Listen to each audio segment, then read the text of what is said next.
Hello dear students, आप सभी का राव करियर इंस्टीट्यूट के इस यूट्यूब चैनल पर हार्दिक स्वागत है।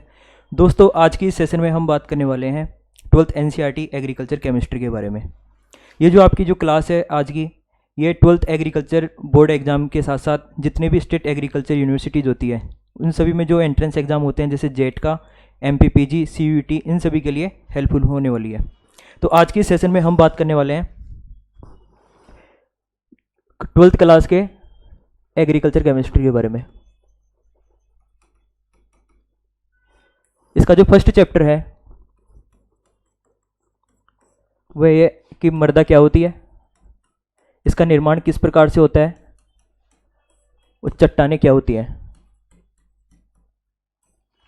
इन सभी के बारे में हम बात करने वाले हैं। सबसे पहले बात करते हैं मृदा के बारे में।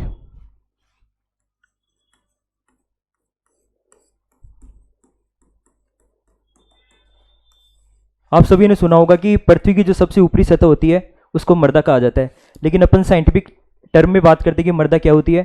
तो जो मृदा जो शब्द है, सोइल जिसको बोलते हैं, इसकी उत्पत्ति लैटिन भाषा के शब्द से हुई है।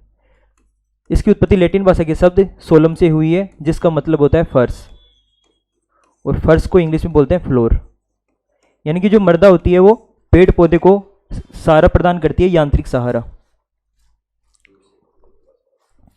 जो मृदा होती है वो पेड़ पौधों को सतह उपलब्ध करवाने का कार्य करती है।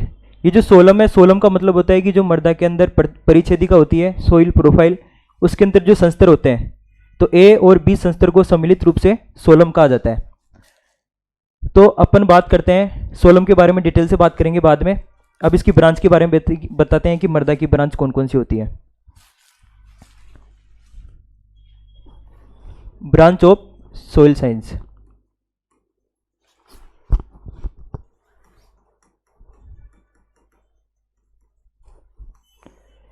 सोइल साइंस को दो ब्रांच के अंदर डिवाइड किया गया है। सबसे पहला आता है पेडोलॉजी, दूसरा है इडेफोलॉजी। जैसा कि आप सभी को पता है कि जिन शब्दों के अंत में लॉजी, वाई या फिर नोमी लगा होता है वह ग्रीक होता है। इसी के साथ साथ जिन शब्दों के अंत में कल्चर होता है वो लैटिन भाषा का शब्द होता है।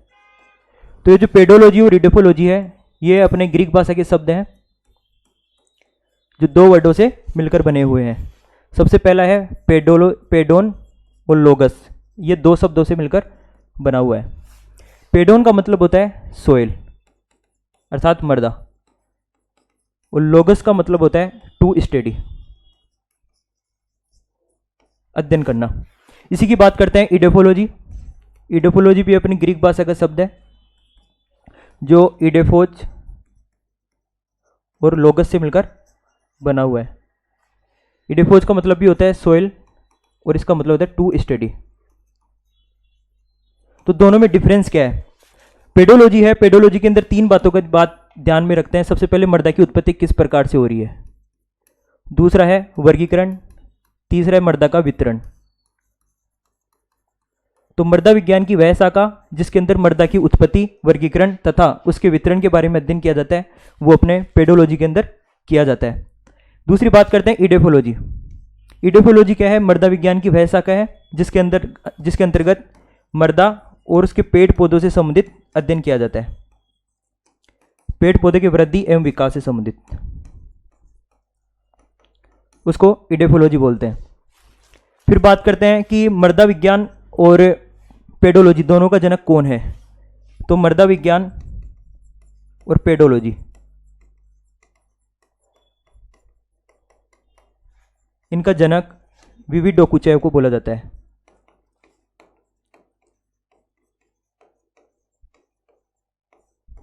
वीवी डोकुचेव ने बताया कि पेडोलॉजी के अनुसार मृदा विज्ञान को प्राकृतिक पिंड कहा जाता है। प्राकृतिक पिंड, नेचुरल बॉडी। नेचुरल बॉडी इसलिए बोलते हैं क्योंकि जो मृदा के निर्माण की प्रक्रिया है वो प्राकृतिक प्रक्रिया के द्वारा होती है, इसका सिंथेसिस, आर्टिफिशियली सिंथेसिस नहीं किया जा सकता। इडेफोलॉजी के अनुसार मृदा विज्ञान को प्राकृतिक आवास कहा जाता है, natural habitat. Natural habitat. Natural habitat इसलिए कहा जाता है क्योंकि जो मृदा है वो पेड़ पौधे एवं सूक्ष्म जीवों को रहने के लिए आवास उपलब्ध करवाने का कार्य करती है। तो सबसे पहले अपन ने बात की मृदा क्या होती है। दूसरी बात है मृदा विज्ञान की शाखाएं, मुख्य रूप से दो भागों में बांटा गया है, पेडोलॉजी और इडेफोलॉजी। लॉजी लगा हुआ है मतलब ग्रीक भाषा का शब्द है जो पेडोन और लोगस से मिलकर बना हुआ है, जिसका मतलब होता है मृदा का अध्ययन करना। मुख्य रूप से पेडोलॉजी के अंतर्गत मृदा की उत्पत्ति, वर्गीकरण तथा वितरण से संबंधित अध्ययन किया जाता है। इसके साथ बात करते हैं इडेफोलॉजी के अनुसार, इसके अंतर्गत मृदा और पेड़ पौधों की वृद्धि एवं विकास से संबंधित अध्ययन किया जाता है। पेडोलॉजी के अनुसार मृदा विज्ञान को प्राकृतिक पिंड कहा जाता है क्योंकि मृदा का निर्माण प्राकृतिक प्रक्रियाओं के द्वारा होता है, इसको आर्टिफिशियल रूप से बनाना संभव नहीं है। इडेफोलॉजी के अनुसार मृदा को प्राकृतिक आवास कहा जाता है क्योंकि जो मृदा होती है पेड़ पौधे एवं सूक्ष्म जीवों को रहने के लिए आवास उपलब्ध करवाने का कार्य करती है। इसमें एक बात आ रही है पेडोन। पेडोन क्या होता है, तो हम बात करते हैं पेडोन के बारे में। पेडोन के अंदर मुख्य रूप से 3 से 4 बातें याद रखनी है। सबसे पहली बात है कि पेडोन होता क्या है। जो अपने जो मिट्टी होती है उसका एकदम न्यूनतम आयतन होता है, मतलब smallest particle of the soil, smallest particle of the soil. दूसरी बात करते हैं इसका आकार कैसा होता है। इसकी जो शेप की बात करते हैं, इसकी जो आकार है वो षटभुज आकार होता है, हेक्सागोनल। दूसरी बात है ये 3D होता है, 3D अर्थात इसकी जो लंबाई होती है, इसकी चौड़ाई विड्थ और इसकी डेप्थ तीनों होती है। इसके साथ साथ बात करते हैं इसका जो डायमीटर होता है ये 1 से 10 वर्ग मीटर होता है। तो पेडोन क्या होता है, ये smallest particle of the soil, यानी कि जो मृदा का जो सबसे न्यूनतम कणाकार है उसको कहा जाता है पेडोन, जिसका आकार, इसकी जो आकृति होती है शेप, ये षटभुजाकार होती है, हेक्सागोनल। इसी के साथ साथ जो मृदा होती है वो 3D होती है, मतलब इसकी जो लंबाई चौड़ाई और गहराई तीनों होती हैं, और इसका जो डायमीटर है वो अपने 1 से 10 वर्ग मीटर होता है। जब इस सोइल को देखा जाता है पेडोन को, तो किस प्रकार का दिखाई देता है, अपने जो हेक्सागोनल होता है इस प्रकार का दिखाई देता है, और ये 3D होगा, मतलब इसकी जो लेंथ है ये भी है, लेंथ होगी, इसकी विड्थ होगी और इसकी जो गहराई होती है डेप्थ, ये तीनों चीज़ इसके अंदर देखी जाती है। अब हम बात करते हैं कि मृदा की एकदम साइंटिफिक लैंग्वेज के अंदर परिभाषा क्या हो सकती है।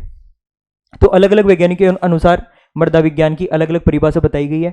सबसे पहले बात करते हैं जोफे एवं मार्बट के अनुसार। दो वैज्ञानिक थे, जोफे व मार्बट। इन्होंने बताया कि मृदा एक प्राकृतिक पिंड है जिसका निर्माण जो भी प्राकृतिक पदार्थ होते हैं पृथ्वी के ऊपर, जैसे बात करते हैं चट्टान, उनका जब प्राकृतिक प्रक्रियाओं के द्वारा विच्छेदन होगा, अपघटन होगा, उसके द्वारा क्या होता है, मृदा का निर्माण होता है। तो जोफे और मार्बट के अनुसार,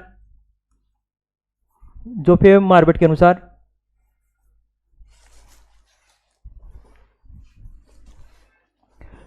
मृदा एक प्राकृतिक पिंड है जिसका निर्माण जो भी प्राकृतिक पदार्थ होते हैं अपने, जैसे बात करते चट्टान, रॉक्स, इनका जब विच्छेदन होगा उसके द्वारा होता है मृदा का निर्माण। फिर बात करते हैं बेकमैन और ब्रेडी।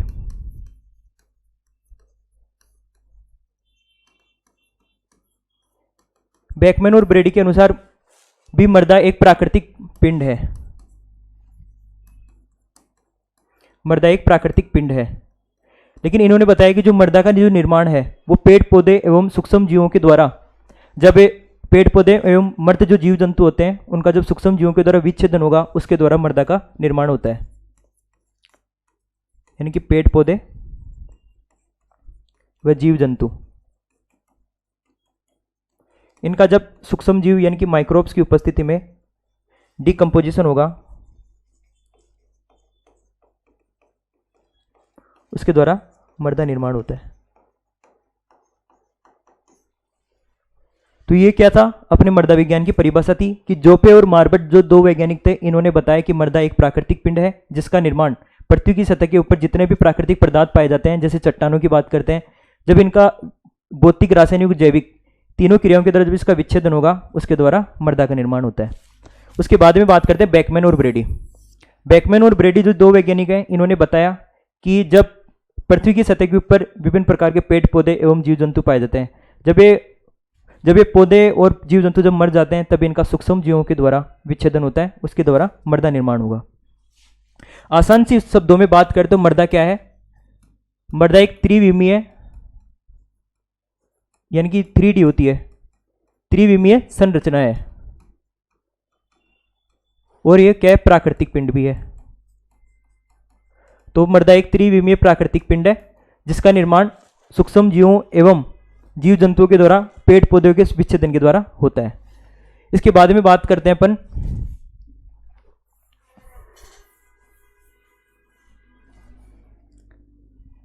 सोइल के कंपोनेंट्स की, मृदा के अवयव।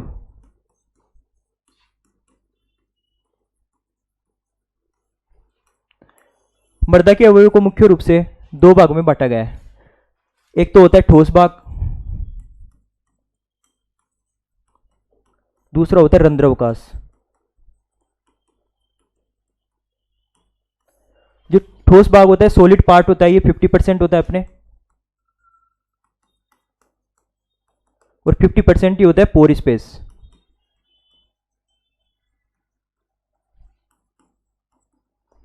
इस 50% भाग को दो भागों में बांटा गया है, खनिज पदार्थ और कार्बनिक पदार्थ।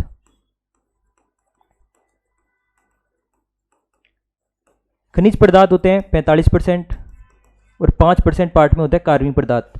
ये जो अपने रंध्रावकाश वाला भाग है 50%, ये दो भागों में बांटा गया है इनको। 25% होता है मृदा जल और 25% पार्ट होता है मृदा वायु।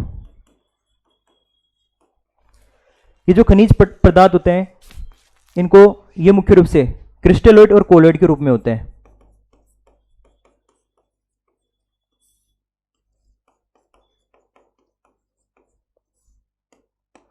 और ये जो कार्बनिक पदार्थ है ये मुख्य रूप से पेड़ पौधे या फिर जीव जंतु, इनके अपशिष्ट पदार्थ पाए जाते हैं। हम बात करते हैं कि जो ठोस भाग में जो खनिज पदार्थ हैं, अब इनके एक एक के बारे में स्टडी करेंगे। सबसे पहले बात करते हैं खनिज। खनिज होता है जो सॉलिड पार्ट होता है अपने, सॉलिड पार्ट, इसके 45% भाग में खनिज पदार्थ होते हैं, और जितने भी खनिज होते हैं ये अपने अकार्बनिक प्रकृति के होते हैं।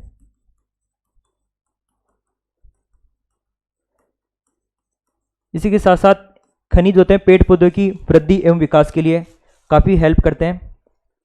जैसे बात करते हैं पेड़ पौधे की वृद्धि के लिए 17 आवश्यक पोषक तत्वों की आवश्यकता होती है।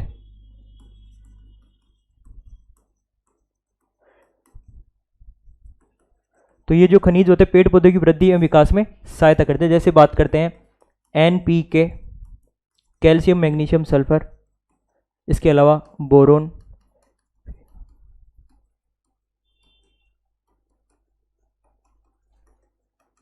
इसके अलावा जो CHO कार्बन हाइड्रोजन ऑक्सीजन है ये अपने जल एवं वायु के द्वारा एनवायरनमेंट से ग्रहण किए जाते हैं ये दोनों। इसके अलावा जितने भी खनिज होते हैं वो पेड़ पौधों के लिए आवश्यक तत्व प्रोवाइड करवाने का कार्य करते हैं। दूसरी बात करते हैं कार्बनिक पदार्थ। मृदा का जो ठोस पार्ट होता है उसके 5% पार्ट में 5% पार्ट में कार्बनिक पदार्थ पाए जाते हैं। ये जो कार्बनिक पदार्थ हैं जब पेड़ पौधे एवं जीव जंतु का सूक्ष्म जीवों की उपस्थिति में विच्छेदन होता है तो कार्बनिक पदार्थ का निर्माण होता है। और ये जो कार्बनिक पदार्थ है मुख्य रूप से इसमें ह्यूमस का निर्माण होगा, ह्यूमस।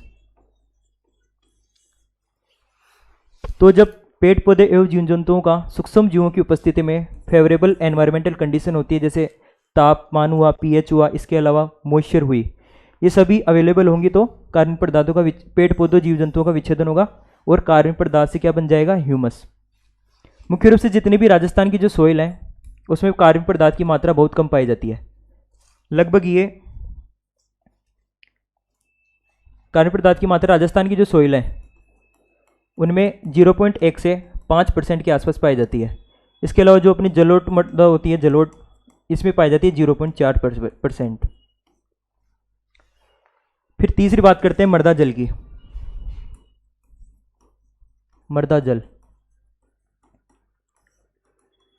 तो जल के बारे में आप सभी जानते हो, जल विलायक की तरह कार्य करता है, जिसमें विभिन्न प्रकार के पोषक तत्व क्या करते हैं, सोल्यूबल होते हैं, मतलब घुलनशील होते हैं और पेड़ पौधे के द्वारा ग्रहण किए जाते हैं। तो ये जो मृदा जल है ये एक विलायक की तरह कार्य करता है और ये पोषक तत्वों को जल के अंदर घोल के पेड़ पौधे को प्रोवाइड करवाने का कार्य करता है।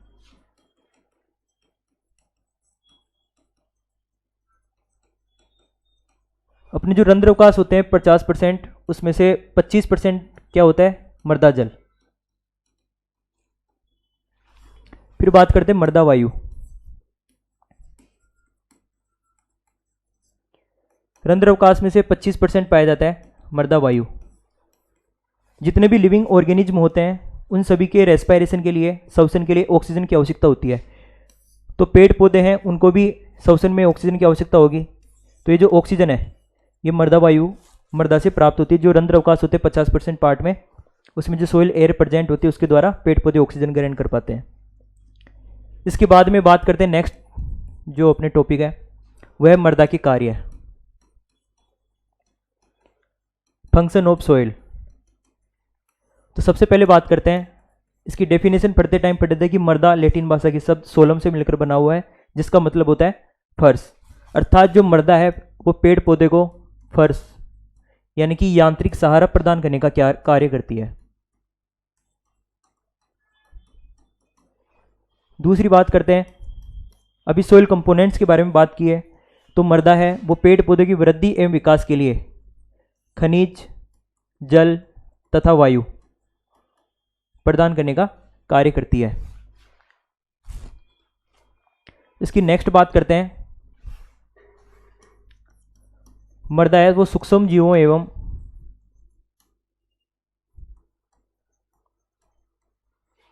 सूक्ष्म जीव एवं पौधों को आवास प्रदान करने का कार्य करती है। इसलिए तो एडिफोलॉजी के अनुसार मृदा को नेचुरल हैबिटेट कहा जा रहा था। फिर बाद में बात करते हैं इसके अलावा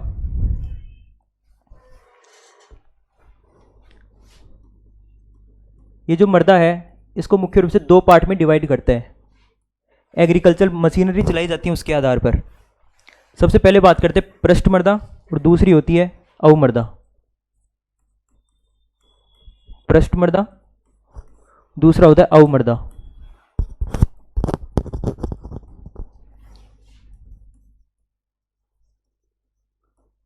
सरफेस सोइल एंड सब सरफेस सोइल।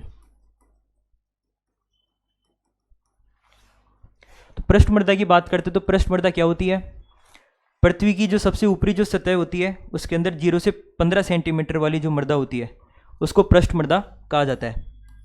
यानी कि इसकी जो गहराई होती है 0 से 15 सेंटीमीटर होती है, जिसमें अपने कृषि मशीनरी चलाई जाती है, जैसे टीलेज वगैरह करते हैं तो पृष्ठ मृदा के अंदर की जाती है।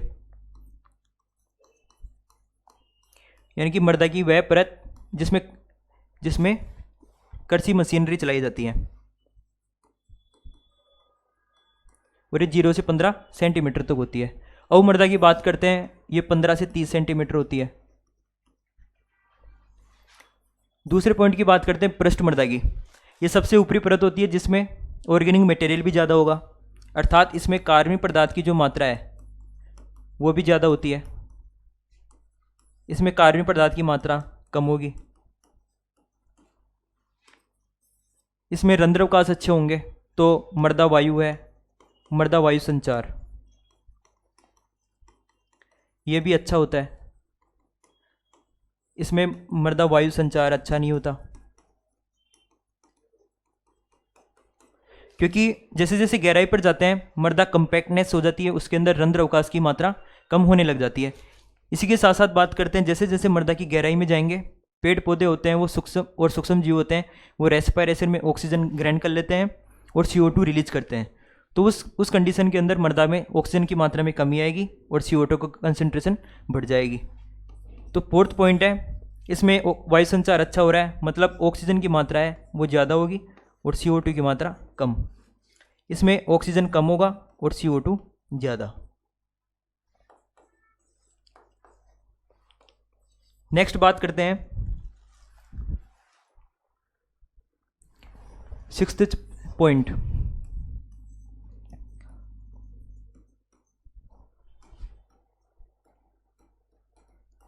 कि मृदा की सबसे ऊपरी परत है, कार्बनिक पदार्थ ज़्यादा पाए जाएंगे तो ये मृदा क्या होती है, उपजाऊ अच्छी होती है, ये उपजाऊ होती है, ये उपजाऊ नहीं होती।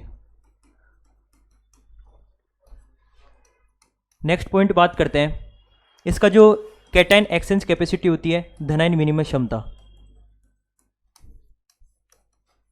धनायन विनिमय क्षमता, ये इसकी ज़्यादा होती है, इसकी धनायन विनिमय क्षमता कम होगी। नेक्स्ट पॉइंट की बात करते हैं, इसका जो रंग है वो गहरा होता है, डार्क कलर की होती है।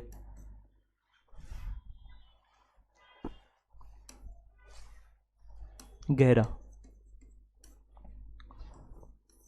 इसका हल्का रंग होता है। ये हुआ सरफेस एंड सबसोइल। नेक्स्ट बात करते हैं मृदा परिच्छेदिका की।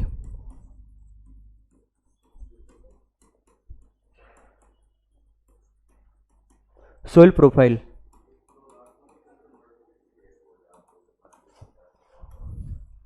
आप सभी ने देखा होगा जब हम गड्ढा खोदते हैं, खोदने के बाद उसके अंदर विभिन्न प्रकार की लेयर्स दिखाई देती है। जब लेयर्स दिखाई देती हैं उनको कहा जाता है संस्तर, और इन संस्तरों को सम्मिलित रूप से कहा जाता है मृदा परिच्छेदिका। तो मृदा परिच्छेदिका क्या है, जब मृदा में ऊर्ध्वाधर कटान लगाया जाता है,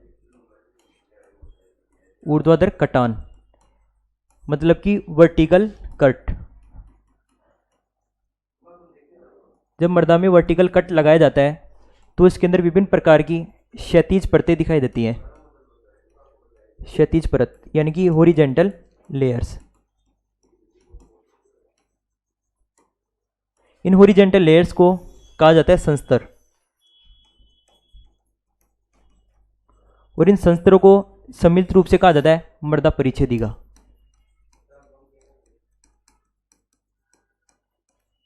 तो मृदा परिच्छेदिका क्या है, जब मृदा के अंदर ऊर्ध्वाधर कटान लगाया जाता है, वर्टिकल कट लगाते हैं, तो उसके अंदर विभिन्न प्रकार की क्षैतिज परतें दिखाई देती है। इन क्षैतिज परतों को संस्तर कहा जाता है, और इन संस्तरों को सम्मिलित रूप से मृदा परिच्छेदिका कहा जाता है।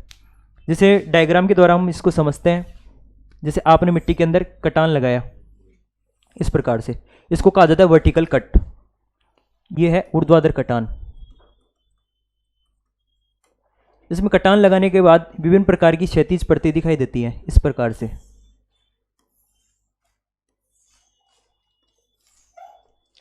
ये हैं अपने हॉरिजॉन्टल लेयर्स। ये जो क्षैतिज परतें हैं इनको कहा जाता है संस्तर। तो संस्तर की कोई परिभाषा पूछा जाए, संस्तर होता क्या है, मृदा कटान लगाने पर विभिन्न प्रकार की क्षैतिज परतें दिखाई देती हैं, इन क्षैतिज परतों को संस्तर कहा जाता है। ये संस्तर संख्या में टोटल 5 होते हैं। ये होते हैं अपने O, A, B, C और R। तो सबसे ऊपर वाला जो संस्तर है वो O होता है, उसके बाद A, फिर B, C और R। सबसे नीचे होती है अपने चट्टानें, और चट्टानों के द्वारा ये अपने मृदा का निर्माण होता है।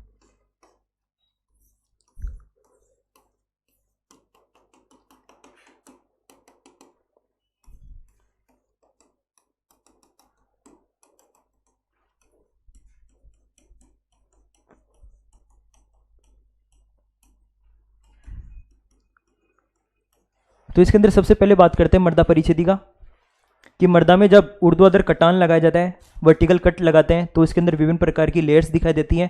उन लेयर्स को संस्तर कहा जाता है, और संस्तरों को सम्मिलित रूप से मृदा परिच्छेदिका कहा जाता है। ये संस्तर संख्या में 5 होते हैं, O, A, B, C और R। मुख्य रूप से जो O वाला जो संस्तर है ये अपने 2 पार्ट में डिवाइड होता है, O1 और O2। और ये जो O संस्तर मुख्य रूप से जो अकर्षित भूमि होती है, अकर्षित मृदा यानी कि जो जंगल वाला जो क्षेत्र है, फॉरेस्ट रीजन, उनकी मृदाओं के अंदर देखने को मिलता है। और इसके अंदर मुख्य रूप से कार्बनिक पदार्थ की जो मात्रा है वो भी सर्वाधिक होती है, क्योंकि वनस्पति ज़्यादा होगी, उनका डिकम्पोजिशन ज़्यादा होगा और ऑर्गेनिक मटेरियल बनेगा वहाँ पे। ओवन होगा, इसके अंदर ऑर्गेनिक मटेरियल है, वो अपने नेक्ड आइज के द्वारा दिखाई देता है, नग्न आंखों के द्वारा। अर्थात ओवन वाला जो संस्तर है उसके अंदर ऑर्गेनिक मटेरियल का डिकम्पोजिशन नहीं हो पाता, जिसकी वजह से वह नॉर्मली आइज के द्वारा दिखाई देता है। O2 वाला जो संस्तर है इसमें ऑर्गेनिक मटेरियल का डिकम्पोजिशन हो जाने की वजह से ह्यूमस फॉर्मेशन हो जाता है, और ह्यूमस है ये नेक्ड आइज के द्वारा दिखाई नहीं देती। और ये मुख्य रूप से पूछा जाता है कि वो संस्तर कौन से क्षेत्र में पाया जाता है। मुख्य रूप से जो अकर्षित भूमि है, एरेबल सोइल, उसके अंदर मुख्य रूप से ये देखने को मिलता है। ए संस्तर की बात करते हैं। ए संस्तर को A1, A2 और A3 तीन पार्ट में डिवाइड करते हैं। इस जो संस्तर के अंदर क्या होता है कि जो आयरन एवं एल्यूमिनियम के ऑक्साइड होते हैं उनका जल के साथ क्रिया करके लिचिंग हो जाती है मुख्य रूप से इसके अंदर। तो आयरन एवं एल्यूमिनियम के ऑक्साइडों का लिचिंग हो जाने की वजह से इस संस्तर को कहा जाता है maximum lynching zone, maximum lynching या वॉशिंग आउट जोन।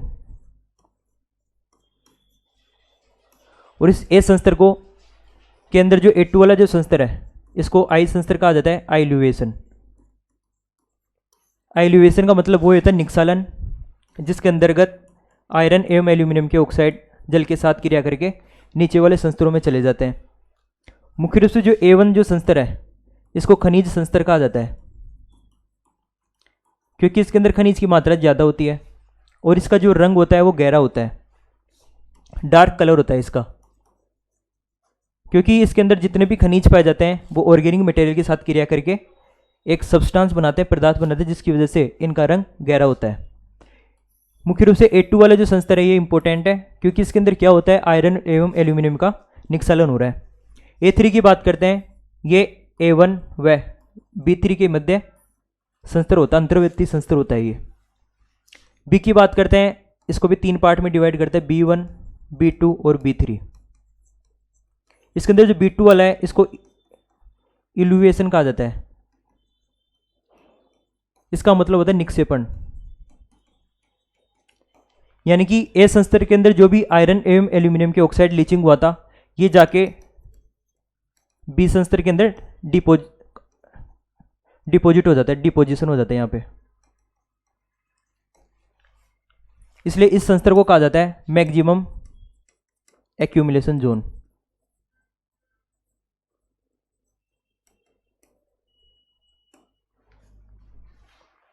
और ये मुख्य रूप से B1 वाला जो संस्तर है ये अपने जो सब सोइल होती है, सब सरफेस सोइल अवमृदा, उसके अंदर मुख्य रूप से B1 संस्तर देखने को मिलता है। B3 की बात करते हैं, ये अंतर्वर्ती संस्तर होता है। C की बात करते हैं, जब ये जो रॉक्स होती हैं अपने चट्टाने, इनकी वेदरिंग होगी, वेदरिंग होने के बाद जब इनका अपक्षय होगा, अपक्षय होने के बाद एक विघटित पदार्थ बनता है।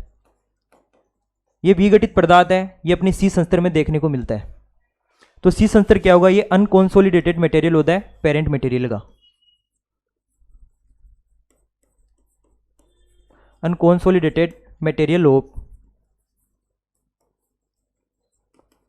Parent material. फिर बात करते हैं रॉक्स की। ये जो चट्टान है मुख्य रूप से इन्हीं के द्वारा मृदा का निर्माण होता है।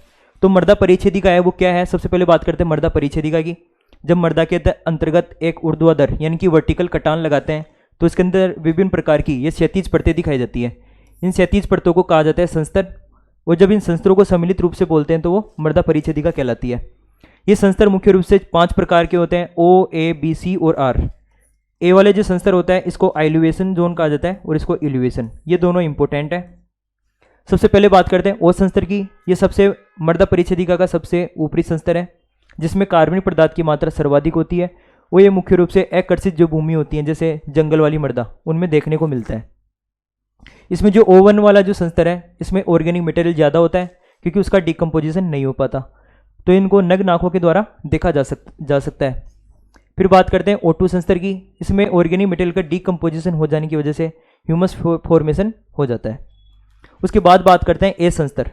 ए संस्तर मुख्य रूप से जो कर्षित भूमि होती है, कर्षित भूमि, उनमें देखने को मिलता है, और ये मुख्य रूप से 3 प्रकार का होता है, A1, A2 और A3। A1 वाला जो संस्तर है इसको खनिज संस्तर कहा जाता है, क्योंकि इसके अंदर खनिज की मात्रा सर्वाधिक होती है और ये डार्क कलर का होता है। फिर बात करते हैं A2 संस्तर। A2 संस्तर को अपन निक्सालन क्षेत्र कहा जाता है, जिसमें आयरन एवं एल्यूमिनियम के ऑक्साइड होगा, जल के द्वारा निक्सालन हो जाता है। निक्सालन होने के बाद ये B संस्तर में जाके डिपोजिट होता है, जिसको निक्षेपण जोन कहा जाता है, B2 को। फिर बात करते हैं C संस्तर की। जब रॉक्स का जब विच्छेदन स्टार्ट होता है, विच्छेदन स्टार्ट होने के बाद एक विघटित पदार्थ बनता है, अनकॉन्सोलिडेटेड मटेरियल। इस अनकॉन्सोलिडेटेड मटेरियल को कहा जाता है अपने C संस्तर। फिर बात करते हैं रॉक्स, इसी के द्वारा अपने मृदा का निर्माण होता है और ये मुख्य रूप से पेरेंट मटेरियल होती है ये। अब संस्तर की बात करते हैं तो संस्तर में मुख्य रूप से 3 चीज देखी जाती हैं। एक सोलम क्या होता है, एक होता है रिगोलित, एक होता है रिगोसोल। सोलम के बारे में अभी देखा था स्टार्टिंग में कि जो A और B संस्तर होता है उनको सम्मिलित रूप से सोलम कहा जाता है। रिगोलित की बात करते हैं तो A, B, C तीनों संस्तरों को मिला के रिगोलित कहा जाता है। और मुख्य रूप से जो मृदा का जो निर्माण होता है, सोइल फॉर्मेशन, यानी कि जो ट्रू सोइल होती है वो अपने रिगोलित के द्वारा ही होती है। ये क्वेश्चन पूछा जाता है कि true soil is form by regolith. Regosol की बात करते हैं, इसमें संस्तर फॉर्मेशन नहीं हो पाता, नो होराइजन। और मुख्य रूप से अपने डेजर्ट जो सोइल होती है, रेतीली मृदा, वो रिगोसोल प्रकार की होती है। तो संस्तरों में मुख्य रूप से 3 बातें याद रखनी कि सोलम क्या होता है, A और B संस्तरों को सोलम कहा जाता है, और रिगोलित होता है A + B, तीनों संस्तरों को मिला के कहा जाता है रिगोलित। और मुख्य रूप से जो ट्रू सोइल होती है उसका निर्माण रिगोलित के द्वारा ही होता है। नेक्स्ट बात करते हैं रिगोसोल। मुख्य रूप से रिगोसोल में किसी भी प्रकार का संस्तर डेवलप नहीं हो पाता। हम नेक्स्ट बात करते हैं, छोटा सा टॉपिक इसमें पृथ्वी। पृथ्वी के मुख्य रूप से 3 मंडल होते हैं। सबसे पहले बात करते हैं थल मंडल, फिर होता है जल मंडल, और एक होता है वायुमंडल। ये जो थल मंडल है, लिथोस्फीयर, ये मुख्य रूप से सर्वाधिक मात्रा में पाया जाता है 93%। फिर आता है हाइड्रोस्फीयर, जल मंडल, ये अपने 6.3% के आसपास होता है। फिर बात करते हैं वायुमंडल, 6.9, ये 0.03% के आसपास वायुमंडल होता है। तो पृथ्वी को मुख्य रूप से 3 स्फीयर में डिवाइड किया गया है, लिथोस्फीयर, हाइड्रोस्फीयर एंड एटमॉस्फेयर। थलमंडल पृथ्वी का सबसे ऊपरी परत है, थलमंडल कहलाती है। ये सर्वाधिक मात्रा में होती है 93%। और इस जो थलमंडल का जो सबसे आउटर लेयर होती है उसको कहा जाता है भूपपड़ी, यानी कि अर्थ क्रस्ट कहा जाता है। थलमंडल की सबसे बाहरी परत को भूपर्पटी या अर्थ क्रस्ट कहा जाता है, और यही इंपॉर्टेंट है।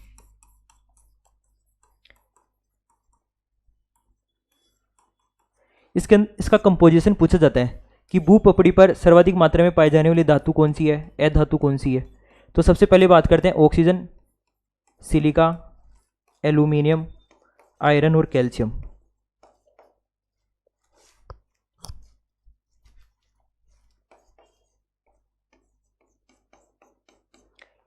ऑक्सीजन होता है 46%, 46.6। सिलिका की मात्रा 27.7% होती है। एल्यूमिनियम की मात्रा 8.1% होती है। आयरन की मात्रा 5% होती है। और कैल्शियम 3.6%। मुख्य रूप से भूपपड़ी क्या होती है, जो थल मंडल होता है लिथोस्फीयर, इसकी जो सबसे आउटर लेयर होती है उसको अर्थ क्रस्ट या भूपर्पटी कहा जाता है। इसमें ऑक्सीजन की मात्रा सर्वाधिक होती है 46.6%, सिलिका 27.7 और एल्यूमिनियम 8.1%। क्वेश्चन ये पूछा जाता है कि भूपपड़ी पर सर्वाधिक मात्रा में पाई जाने वाली धातु कौन सी है। तो भूप्रपट्टी पर सर्वाधिक मात्रा में पाई जाने वाली धातु एल्यूमिनियम है, जो 8.1% पाई जाती है। इसी के साथ साथ बात करते हैं सर्वाधिक मात्रा में पाए जाने वाला धनायन या कैटायन कौन सा है, कैल्शियम। सर्वाधिक मात्रा में पाए जाने वाला धनायन। इसके बाद बात करते हैं ये जो वायुमंडल है इसमें विभिन्न प्रकार की गैसें पाई जाती हैं। इन गैस का कंपोजिशन, एक तो वायुमंडल की बात कर लेते हैं, एक बात करते हैं मृदा की। तो इसमें ऑक्सीजन, CO2 और नाइट्रोजन।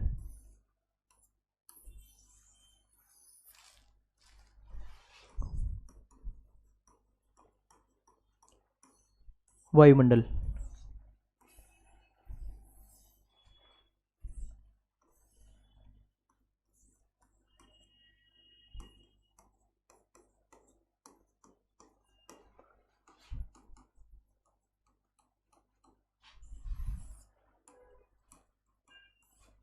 ऑक्सीजन की मात्रा वायुमंडल में सर्वाधिक होती है 21%, कहीं कहीं पर 20.9% देखा जाता है। इसी के साथ साथ बात करते हैं मृदा में वायु की मात्रा कम होती है और ये 20.6% ही होती है। CO2 की बात करते हैं तो वायुमंडल में CO2 की मात्रा 0.03% होती है और मृदा में वायु की मात्रा CO2 की मात्रा 0.3 से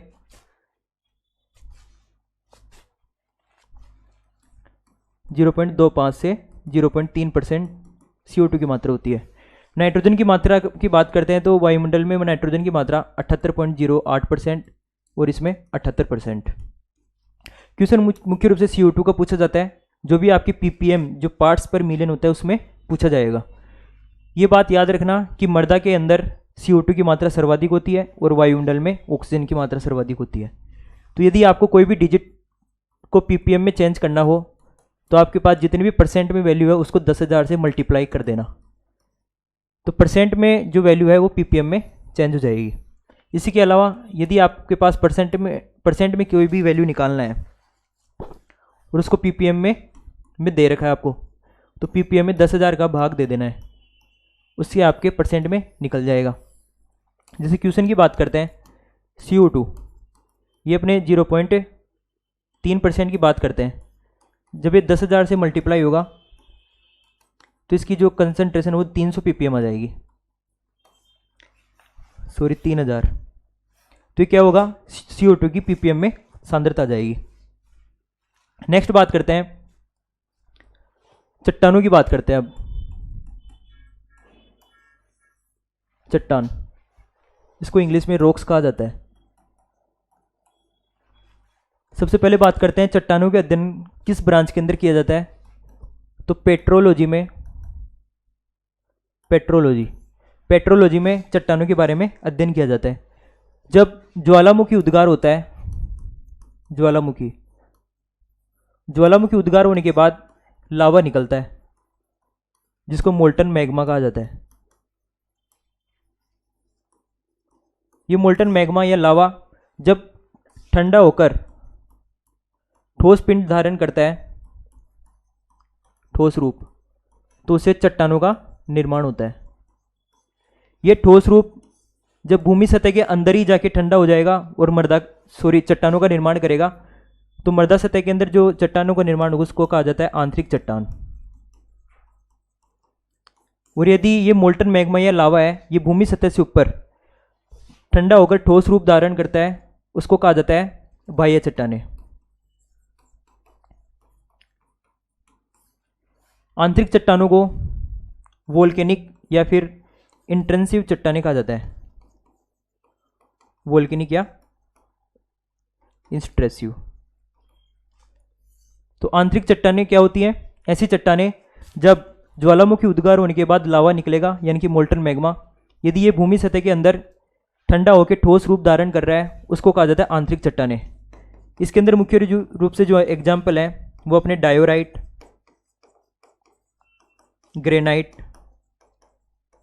गैब्रो आदि। इसके बाद में बात करते हैं बाह्य चट्टानें। ऐसी चट्टानें जब ज्वालामुखी उद्गार के बाद लावा भूमि सतह से बाहर ठोस रूप धारण करता है उसको बाह्य चट्टान कहा जाता है। इसको मुख्य रूप से प्लूटोनिक कहा जाता है,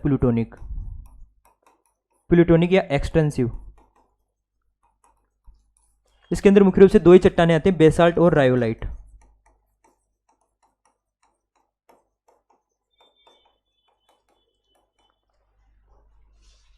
तो फिर नेक्स्ट बात करते हैं इसके बाद में ये जो चट्टानें होती हैं इनके कैरेक्टर की बात करते हैं, ठोस चट्टानें होती हैं, ठोस होती हैं। दूसरी बात होती है इसकी जो रासायनिक जो संगठन होता है, रासायनिक संगठन ये कभी भी फिक्स नहीं होता, अर्थात चेंजेबल होता है, परिवर्तित होता है। और ये जो रासायनिक संगठन है ये इसके अंदर मुख्य रूप से पाए जाने वाले खनिज के आधार पर डिपेंड करता है।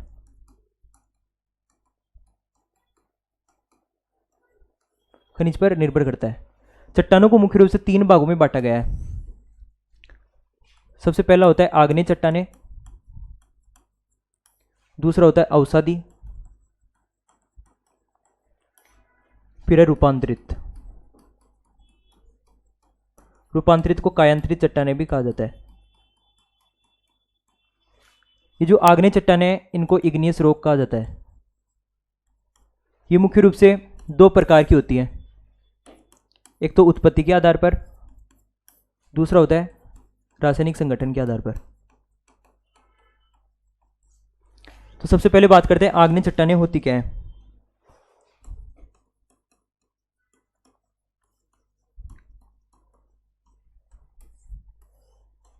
मुख्य रूप से जो आग्नेय चट्टानें ये सर्वाधिक मात्रा में पाई जाती हैं और ये भूपपड़ी पर सर्वाधिक मात्रा में यानी कि 95% के आसपास आग्नेय चट्टानें देखने को मिलती हैं। ये जो आग्नेय चट्टानें हैं इनको मात्र चट्टान कहा जाता है, मदर रॉक्स, मात्र चट्टानें, क्योंकि इन्हीं के द्वारा अवसादी और कायांतरित चट्टानों का निर्माण होगा। तीसरी बात है इनको प्राथमिक चट्टानें भी कहा जाता है, यानी कि जो आग्नेय चट्टानें होती हैं ये जब ज्वालामुखी का उद्गार होगा, उद्गार होने के बाद लावा ठंडा होकर चट्टानों का निर्माण करता है। ये मुख्य रूप से भूपरपट्टी पर सर्वाधिक मात्रा में पाई जाती है, 95%। इनको मदर रॉक्स कहा जाता है और प्राथमिक चट्टानें भी इनको बोलते हैं। इनका जब विभाजन किया जाता है तो इनको 2 पार्ट में डिवाइड करते हैं। सबसे पहले उत्पत्ति के आधार पर, दूसरा होता है रासायनिक संगठन के आधार पर। उत्पत्ति के आधार पर 2 प्रकार की होती हैं, बाह्य और आंतरिक, जो भी अपन ने पढ़ लिया इसके बारे में। बाह्य के अंदर क्या होगा, जब लावा ठंडा होके भूमि सतह से बाहर, भूमि सतह से ऊपर ठोस पिंड धारण करता है तो उससे बाह्य चट्टानों का निर्माण होगा। और आंतरिक के अंदर जब ये जो लावा है भूमि सतह के अंदर जाके ठोस पिंड धारण करता है तो आंतरिक आग्नेय चट्टानों का निर्माण होता है। बाह्य के अंदर अपने बेसाल्ट और रायोलाइट 2 ही चट्टानें अपने बाह्य आग्नेय चट्टान होती हैं, बेसाल्ट और रायोलाइट। इसके अंदर मुख्य रूप से ग्रेनाइट होता है, ग्रेनाइट, गैब्रो, एक होता है सिएनाइट। फिर बात करते हैं रासायनिक संगठन के आधार पर, इसमें पाई जाने वाली सिलिका की मात्रा के आधार पर इनको 3 भागों में डिवाइड करते हैं। सबसे पहले जो चट्टान होती है वो अम्लीय चट्टान होती है, दूसरी होती है उदासीन और तीसरी होती है क्षारीय आग्नेय चट्टानें। अम्लीय आग्नेय चट्टानों के अंदर सिलिका की मात्रा 65 से 85% देखने को मिलती है। तो अम्लीय आग्नेय चट्टानों में सिलिका की मात्रा 65 से 85% होती है, उदासीन में 55 से 65%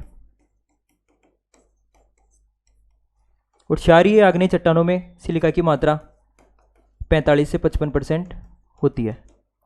इसके एग्जाम्पल की बात करते हैं तो अम्लीय आग्नेय चट्टानों में ग्रेनाइट और सैंडस्टोन। उदासीन आग्नेय चट्टानों की बात करते हैं तो इसमें सिएनाइट और डायोराइट। क्षारीय में एग्जाम्पल है अपने बेसाल्ट और एक लाइमस्टोन।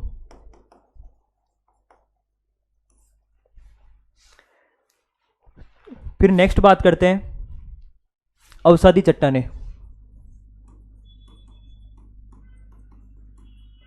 अवसादी चट्टान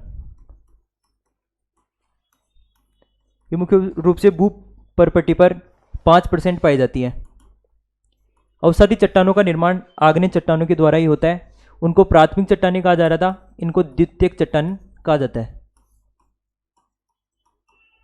जब आग्नेय चट्टानों का विच्छेदन होता है तो जो भी मटेरियल बचता है वो जल और वायु के द्वारा जल और वायु के द्वारा एक स्थान से दूसरे स्थान पर जाता है,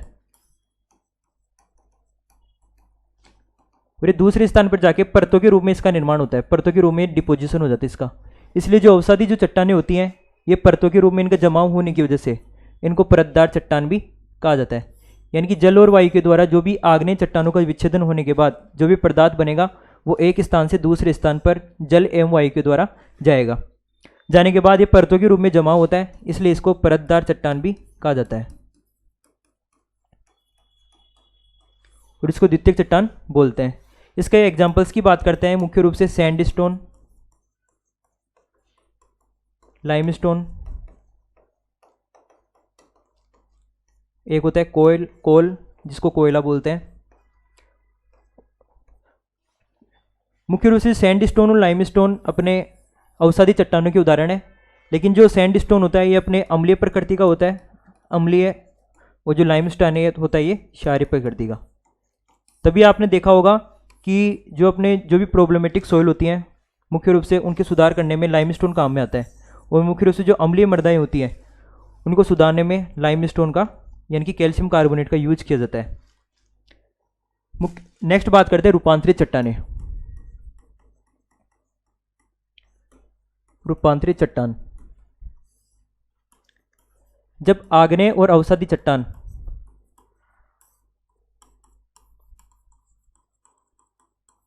चट्टानों पर जो भी उच्च ताप और उच्च दाब का प्रभाव पड़ता है तो उसके द्वारा जो भी चट्टानों का निर्माण होगा वो रूपांतरित चट्टानें होती हैं।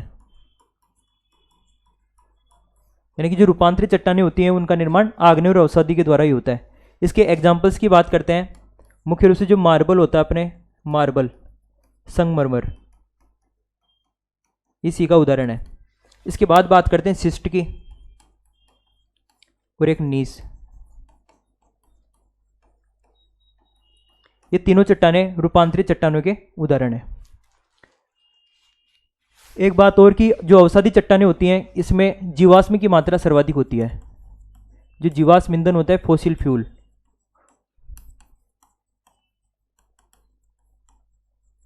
इसकी सर्वाधिक मात्रा होती है अवसादी चट्टानों में।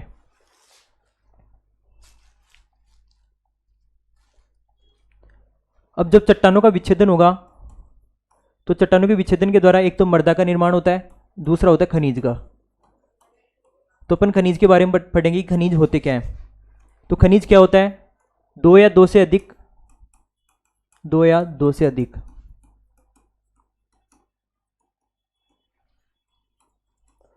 तत्वों के रासायनिक संयोग को खनिज कहा जाता है। ये जो खनिज होते हैं ये अपने अकार्बनिक प्रकृति के होते हैं और इनका जो रासायनिक संगठन है ये भी अलग अलग होता है। इन खनिजों को मुख्य रूप से दो पार्ट में डिवाइड किया गया है।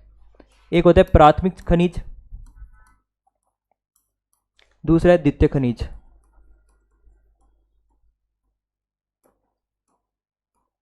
प्राथमिक खनिज को आवश्यक खनिज भी कहा जाता है। इनका जो डायमीटर होता है, व्यास होता है, वो 2 माइक्रोन अर्थात 0.002 mm से ज़्यादा होता है। उनको कहा जाता है प्राथमिक खनिज। इसी के साथ साथ जब चट्टानों का विच्छेदन होगा तो चट्टानों को विच्छेदन करने के बाद जो भी लावा होता है ठंडा होकर ठोस रूप धारण करके, जब ये लावा होता है ठोस रूप धारण करके चट्टानों का निर्माण करता है, तो उसी के दौरान इन खनिजों का निर्माण होता है। इसलिए इनको प्राथमिक खनिज कहा जाता है। और जब प्राथमिक खनिजों के ऊपर उच्च ताप और दाब लगेगा उसके द्वारा द्वितीय खनिजों का निर्माण होता है। यानी कि जो इनका जो निर्माण है प्राथमिक खनिजों के द्वारा होता है।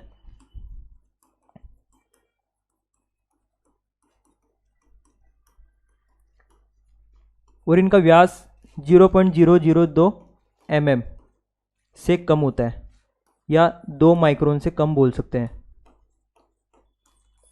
और मुख्य रूप से जो इंपॉर्टेंट बात है इनके एग्जाम्पल्स की है। प्राथमिक खनिज के अंदर मुख्य रूप से फेल्सपार, क्वार्ट्ज और माइका। फेल्सपार, क्वार्ट्ज और माइका। ये जो 3 है ये खनिज मुख्य रूप से प्राथमिक खनिज है। फेल्सपार की मात्रा अर्थ क्रस्ट में 68% होती 60 सॉरी फेल्सपार की मात्रा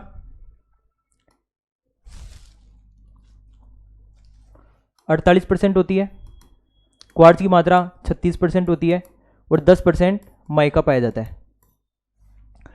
मुख्य रूप से भू प्रॉपर्टी पर सर्वाधिक मात्रा में फेल्सपार पाया जाता है, लेकिन अपन सैंड की बात करते हैं तो सैंड में मुख्य रूप से क्वार्ट्ज पाया जाता है। और ये जो माइका है, माइका को 2 पार्ट में डिवाइड करते हैं, एक तो होता है मस्कोवाइट, दूसरा होता है बायोटाइट। मस्कोवाइट और दूसरा तो बायोटाइट। मस्कोवाइट मुख्य रूप से पोटेशियम माइका होता है और बायोटाइट मुख्य रूप से मैग्नीशियम माइका होता है। नेक्स्ट बात करते हैं द्वितीय खनिज। इनके एग्जाम्पल्स की बात करते हैं तो मुख्य रूप से इसमें आता है डोलोमाइट। डोलोमाइट होता है, पाइराइट होता है,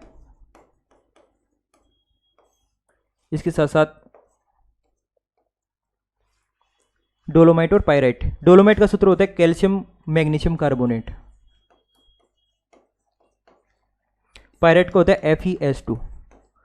और अपने केओलिनाइट, मोंटमोरियोलाइट, जितने भी सिलिकेट कले होते हैं वो भी मुख्य रूप से द्वितीय खनिजों के अंदर ही आते हैं, जैसे केओलिनाइट, मोंटमोरियोलाइट, वर्मिकोलाइट और इलाइट, ये सभी। अब बात करते हैं चट्टानों का विच्छेदन किस प्रकार से होता है।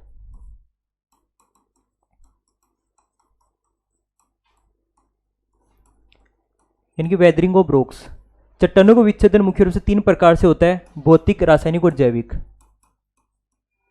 भौतिक, रासायनिक और जैविक। सबसे पहले बात करते हैं भौतिक अपक्षय।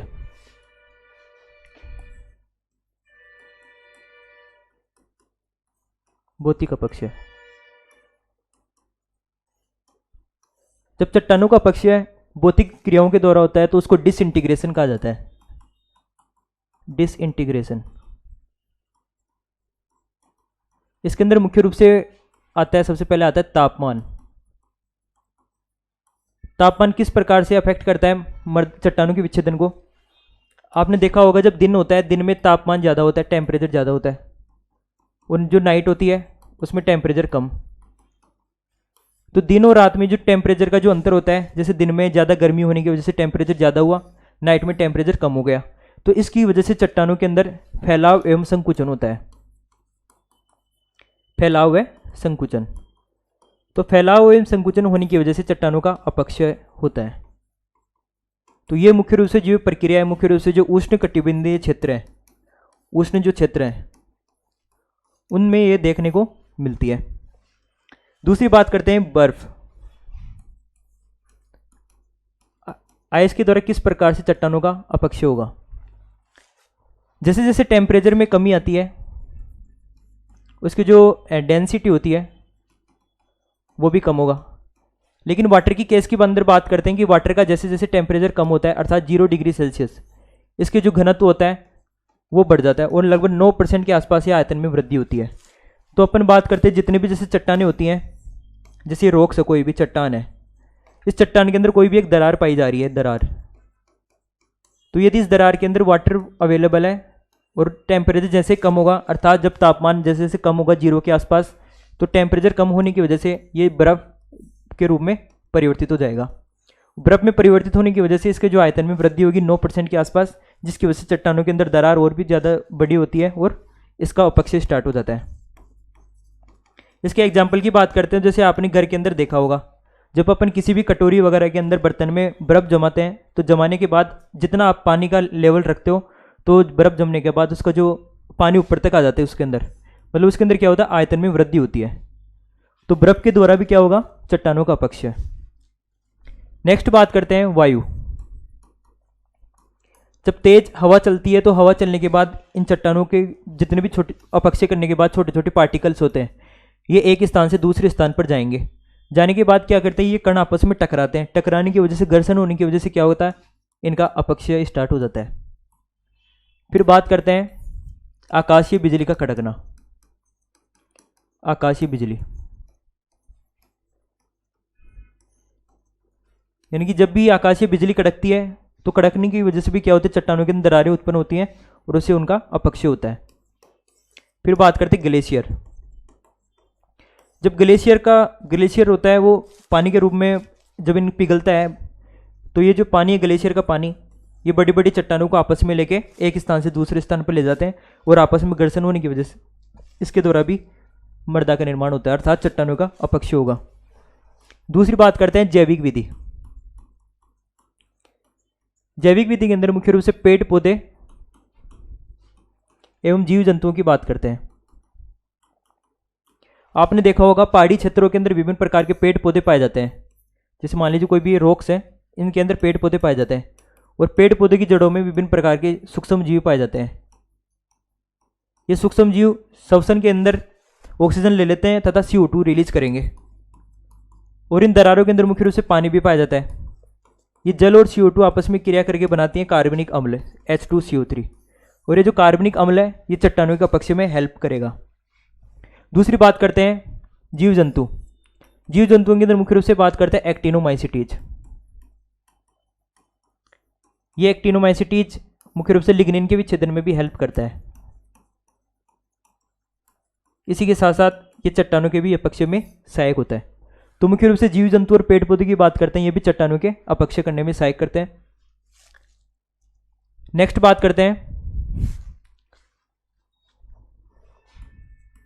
जैव रासायनिक विधि।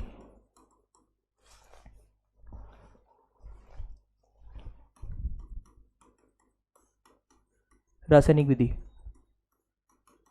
ये इंपॉर्टेंट है। इसमें सबसे पहले बात करते हैं जल अपघटन की।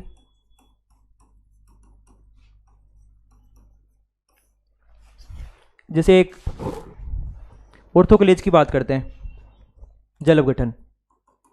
जैसे जल का सूत्र होता है H2O, जब इसका विघटन होगा हाइड्रोलाइसिस होता है, तो हाइड्रोलाइसिस के द्वारा टू पार्ट में डिवाइड होगा, H+ और OH- आयनों में। तो अपने बात करते हैं फेल्सपार का एक प्रकार है ऑर्थोक्लेज। ऑर्थोक्लेज KAlSi3O8। ये जब इसका जब भी अपघटन होगा तो 2 पार्ट में डिवाइड होगा, K+AlSi3O8। ये अपने अम्लीय सिलिकेट है। ये जल के साथ क्रिया करेगा।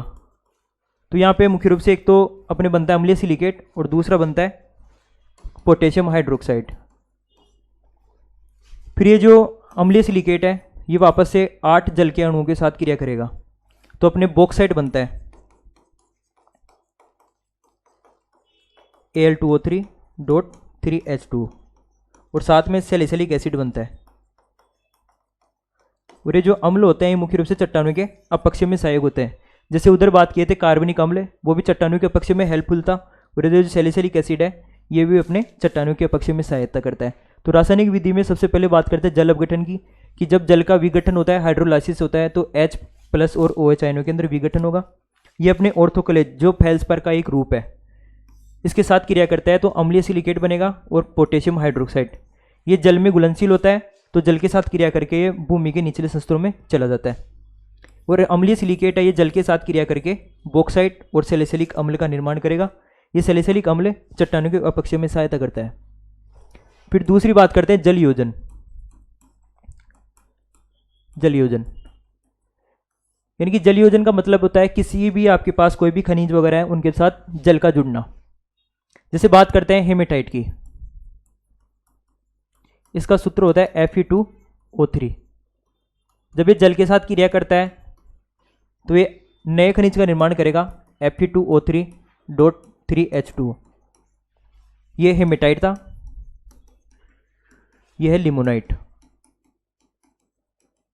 मुख्य रूप से ये पीले रंग का होता है और ये लाल रंग का। नेक्स्ट बात करते हैं जैसे जिप्सम, CaSO4.2H2O।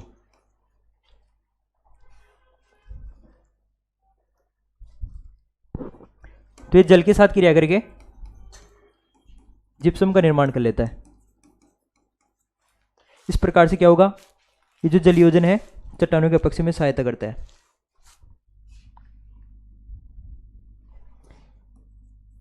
नेक्स्ट बात करते हैं कार्बोनीकरण।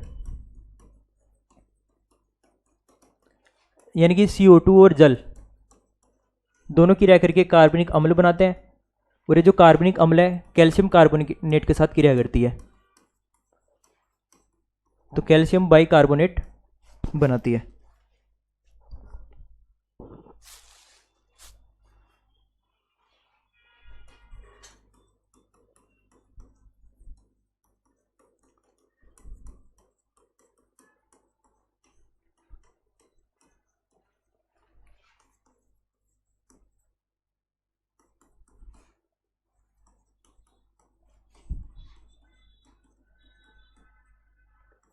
ये कैल्शियम बाइकार्बोनेट और CO2 का निर्माण होगा इधर।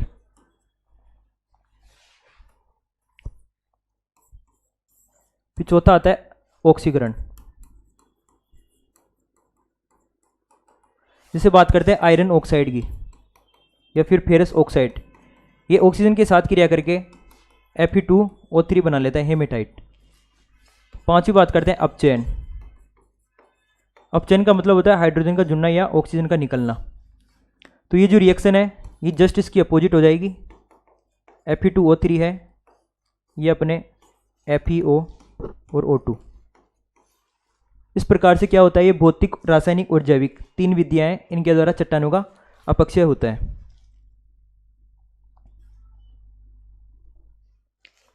इसके बारे में बात करते हैं कि जो मृदा निर्माण है, मृदा निर्माण की प्रक्रियाएं।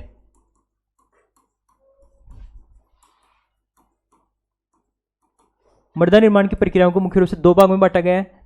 एक तो फंडामेंटल प्रोसेस है, दूसरा है स्पेसिफिक पेडोजेनिक प्रोसेस।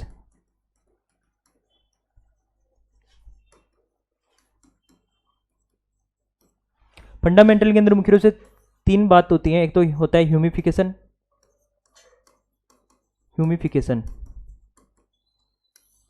दूसरा होता है इल्यूविएशन, फिर होता है आइलुविएशन।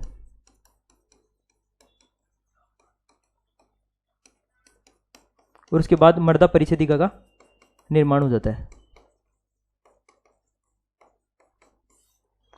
स्पेसिफिक पेडोजेनिक प्रोसेस के अंदर आती हैं पोडजोलीकरण,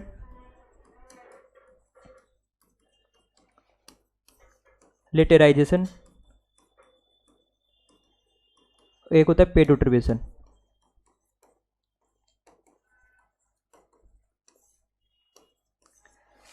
मुख्य रूप से जो ह्यूमिफिकेशन है, इसमें जब भी मृदा की सतह के ऊपर ऑर्गेनिक मटेरियल होते हैं उसके डीकम्पोजिशन करने के बाद ह्यूमस का निर्माण होता है, और ह्यूमस के निर्माण की प्रक्रिया ही ह्यूमिफिकेशन कहलाती है। इल्यूविएशन के बारे में हमने अभी मृदा परिच्छेदिका के अंदर पढ़ा था कि जो मृदा के अंदर ए संस्तर होता है उसमें आयरन एवं एल्यूमिनियम की ऑक्साइड होगा, जल के साथ निक्सालन हो जाता है। इसकी वजह से जो प्रक्रिया होती है उसको इल्यूविएशन कहा जाएगा। आइलुविएशन की बात करते हैं। इसके अंदर मुख्य रूप से जितने भी आयरन एवं एल्यूमिनियम के ऑक्साइड हैं निक्सालन के द्वारा नीचे गए, वो जब जमा हो जाता है उनका वो बी संस्तर में देखने को मिलता है, और जमा होने के बाद जो प्रोसेस होती है वो होती है आइलुविएशन। उसके बाद कंप्लीट जो मृदा परिच्छेदिका होती है उसका निर्माण हो जाता है। इसके अंदर मुख्य रूप से पोडजोलीकरण, लेटेराइजेशन, पेडोटर्बेशन, ये तीनों इंपॉर्टेंट है। तो सबसे पहले पोडजोलीकरण की बात करते हैं, पोडजोलाइजेशन, और एक होता है लेटेराइजेशन। सबसे पहले बात करते हैं लेटेराइजेशन की। लेटेराइजेशन एक लैटिन टर्म है जो लेटेराइट से मिलकर बना हुआ है, और लेटेराइट का मतलब होता है ब्रिक्स, अर्थात ईंट, और ईंट अपने होती है रेड कलर की। यानी इसके अंदर क्या होगा, आयरन एवं एल्यूमिनियम की ऑक्साइड, आयरन और एल्यूमिनियम की ऑक्साइड का जमा होता है, और जो सिलिका होती है उसका निक्सालन। ये दोनों बातें इसमें याद रखनी है। यानी कि लेटेराइजेशन है, ये लैटिन भाषा का शब्द है जो लेटेराइट से मिलकर बना हुआ है। इसका मतलब होता है ईंट। ईंट लाल कलर की होती है, यानी कि आयरन एवं एल्यूमिनियम की ऑक्साइड होगा इसमें जमा होगा, और सिलिका का निक्सालन होता है। ये मुख्य रूप से जो साउथ वाला जो रीजन है, साउथ इंडिया, उसमें देखने को मिलता है, और इसका जो pH मान है वो <4 होता है, 4 से कम। इसलिए इसकी जो मुख्य जो प्रकृति होती है ये अम्लीय प्रकृति होती है। इधर बात करते हैं पोडजोलाइजेशन। ये एक रूसी भाषा का शब्द है जो पोडजोल से मिलकर बना हुआ है। पोडजोल, इसका मतलब होता है राख जैसा पदार्थ, अर्थात एस लाइक सब्सटेंस। इसके लेटेराइजेशन से जस्ट अपोजिट है। इसमें आयरन एवं एल्यूमिनियम का जमाव होता, इसमें आयरन एवं एल्यूमिनियम का निक्षलन होता है और सिलिका का जमाव। यह मुख्य रूप से जो साउथ इंडिया होता है उसमें देखने को मिलती है। फिर बात करते हैं पेडोटर्बेशन।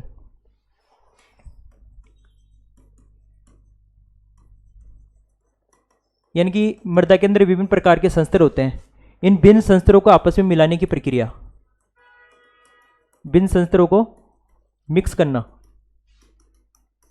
वो होता है पेडोटर्बेशन। नेक्स्ट बात करते हैं मृदा निर्माण के कारक या मृदा निर्माण को प्रभावित करने वाले कारक। मृदा निर्माण के कारक, मृदा निर्माण के कारक की बात करते हैं तो इसमें सबसे पहले बात करते हैं वीवी डोकुचाइव की।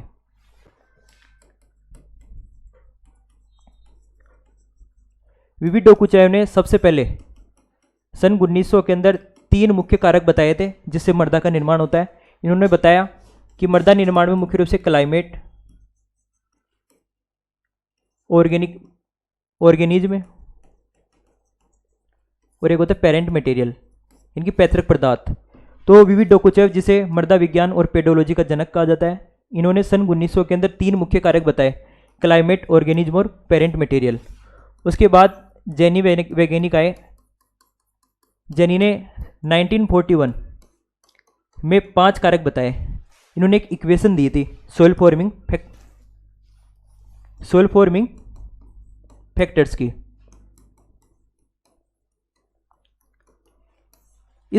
इस इक्वेशन के अंदर तीन जो फैक्टर हैं वो तो सेम थे। इसके अलावा इन्होंने 2 और ऐड किए, एक तो टी और दूसरा है आर। टी है टोपोग्राफी, स्थलाकृति।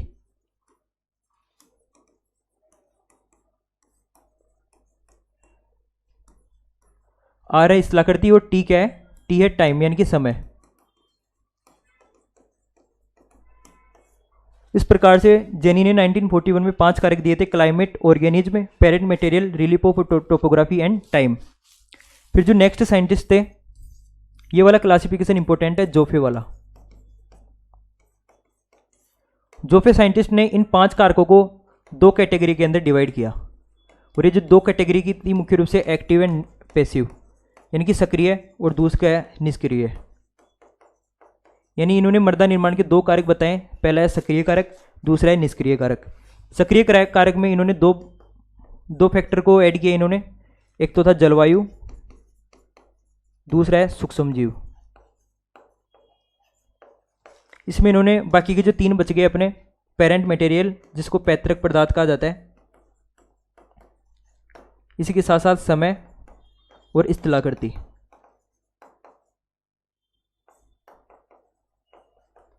इनको इसके अंदर ऐड किया। तो मृदा निर्माण के जो कारक है, अर्थात मृदा का निर्माण किस प्रकार से होता है, ये विभिन्न वैज्ञानिकों ने अलग अलग भागों में बताया। सबसे पहले बात करते हैं अपन वीवी डोकुचाइव के अनुसार। इन्होंने मृदा निर्माण के कारकों को 1900 के अंदर 3 भागों में बांटा, जलवायु, सूक्ष्म जीव एवं पैतृक पदार्थ। मृदा वैज्ञानिक दूसरे बात करते हैं जेनी। इन्होंने 1941 में 5 कारक बताए, जलवायु, organic material, parent material, relief of topography and time. Joffe ने इन 5 कारकों को 2 कैटेगरी के अंदर डिवाइड किया, सक्रिय और निष्क्रिय। जो मृदा निर्माण के सक्रिय कारक है वो जलवायु और सूक्ष्म जीव है, और निष्क्रिय में पैतृक पदार्थ, समय और स्थलाकृति। ठीक है।